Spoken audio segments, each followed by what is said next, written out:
Honorable General Huo, the Chairman of the Institute of National Defense and Security Research, Excellencies, members from Diplomatic Corps, invitees, distinguished guests, ladies and gentlemen. It is an honor to speak with you twice today. First and foremost, on behalf of the Ministry of Foreign Affairs of the Republic of China, Taiwan, I would like to extend our gratitude to all of you for participating in this Katagalan Forum to consider the traditional and the non-traditional threats and challenges we will face in the post-COVID-19. Over the past 2 days, more than 20 current and former officials, scholars, and experts from 14 countries have offered valuable insights on a range of issues of critical importance. Among the issues discussed have been geostrategic competition in the South China Sea, security challenges across the Taiwan Strait, and continued cooperation in the post-COVID-19 era. This year's forum is noteworthy for having included economic security issues as well. I trust that all of you have found your time here productive. We are particularly gratified to have had President Tsai Ing-wen to grace the occasion by delivering a special remarks. We're also honored to have Mr. H.R. McMaster, former U.S. National Security Advisor, as a keynote speaker. Mr. McMaster expressed his staunch support and friendship for Taiwan and spoke to the strategic role Taiwan can play in the Indo-Pacific. We have also been honored to have a former Vice President Chen Jianren, who delivered a keynote speech this morning, in which he offered professional and comprehensive insights on the global impact of the COVID-19 pandemic. Over the past few years, we have seen the Asian-Pacific region changed dramatically in the political, military, and economic spheres.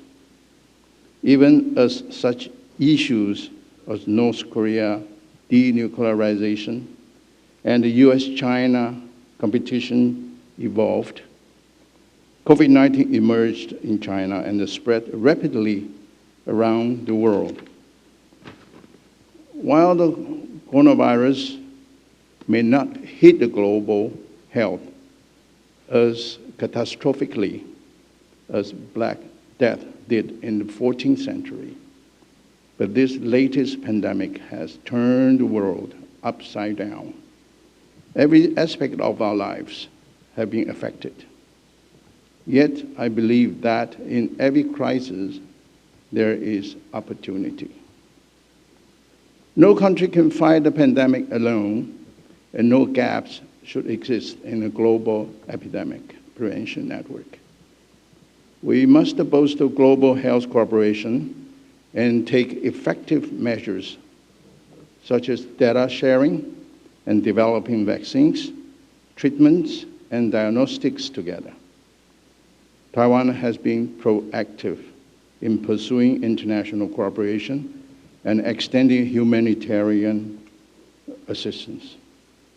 We have donated more than 51 million medical masks and other pandemic supplies to over 80 countries.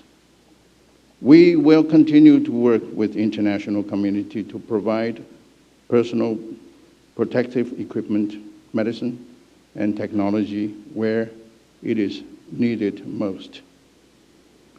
COVID-19 has hit the global economy at an unprecedented speed and scale. It has revealed the fragility and extended the supply chains The effect of China's lockdown and its dominance of some key sectors have underscored the seriousness of the problem. Not only do we need to decentralize manufacturing capacity, we have an urgent need to design a stronger and a smarter supply chain through digital transformation and advanced technology. We must turn this crisis into an opportunity and reimagine our outdated trading system. Taiwan will seek to work closely with other nations and promote economic security by encouraging our manufacturers to relocate to Taiwan or to partner countries under our new southbound policy. We will also support greater technical cooperation with North America and Europe. Even as the pandemic spread, China once again proved itself a threat to democracy by extending its maritime power in the South China Sea, East China Sea, and even into the Western Pacific. It also repeatedly sent military ships and aircraft to circle Taiwan. These actions are clearly a disrupt of the rules-based international order. Taiwan therefore alerts the international community of China's hegemonic expansion and call for the international countries work together to safeguard democracy, freedom, and human rights. Taiwan's continued promotion of multilateral dialogue is part of how we are working to find a peaceful solution to the security issues of our time. The Kaitakilam Forum is one example of our commitment to being an active, reliable partner in the Indo-Pacific. We hope to peacefully resolve rising tensions. As U.S. President Ronald Reagan said, I quote, "Peace is not the absence of conflict. It is the ability to handle conflict by peaceful means," unquote. This requires that we all be assertive and agile in responding to problems as they arise. We call on you, all the countries in the region, to work together for a sustainable and a secured Indo-Pacific.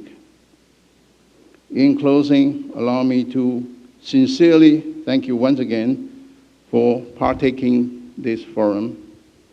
A special thanks go to all the experts, scholars, panelists around the world to participate through the virtual ways.